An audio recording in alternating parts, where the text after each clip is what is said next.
دا جنت البقیع دی هغه قبرستان چېرته چې ډېر صحابه پراته دي علماء کرام حضور صلی الله علیه وسلم په خوا کې الله پاک دلته قبر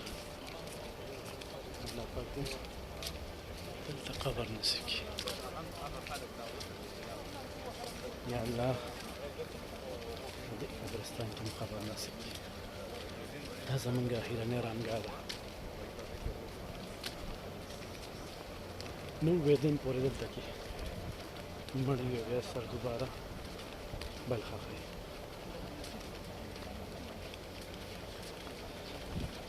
دا تاسو وینئ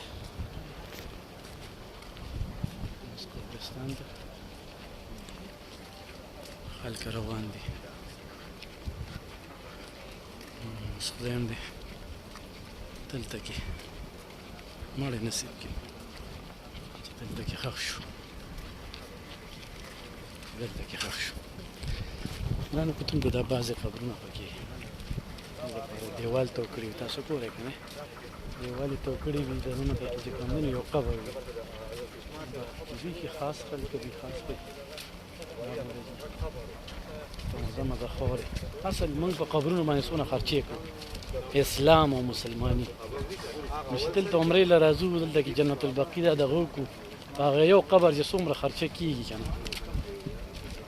بره پې منار هم دغه کو دیوال هم پې وخت دا یې اصلي دغه ځای دی بس صرف یو وړه شانتې نشانه او بس بیا دا زمونږ د خوږ نبي حضرت محمد صلی الله علیه وسلم سنت مخامخ نو ولې بیا موږ د دې نه دغه کړو یا په علما خبرې نه کوي یا څه وجه ده زموږ په علاقو کې ګوره په یو قبر چې کومه خرچه کېږي که نه حیران به شي چې کومه خرچه پې کېږي دا ګوره دا بس راغی او بس اوس به یې کوز کړي او بس ختم څه ختم شو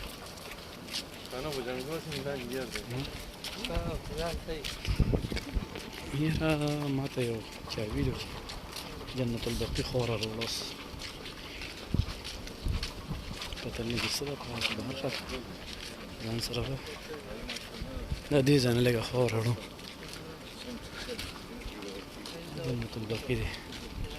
ډېر لوی قبرستان دی ډېر لوی قبرستان دی دا ټول بس دا پکې قبرونه دي دا بړې دي دا قبرونه دي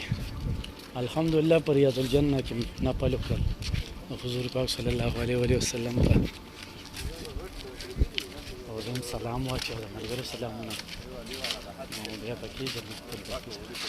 ښه ګرانه کتنې ګورئ دا ښخ دی تیار اخوا واړه قبرونه دي هغه اړخ ته دې خوا غټو دپاره راوړي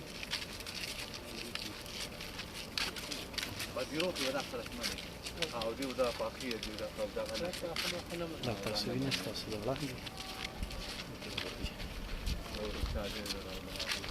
هغه اړخ ته دې چې دا چې خپل ځای دی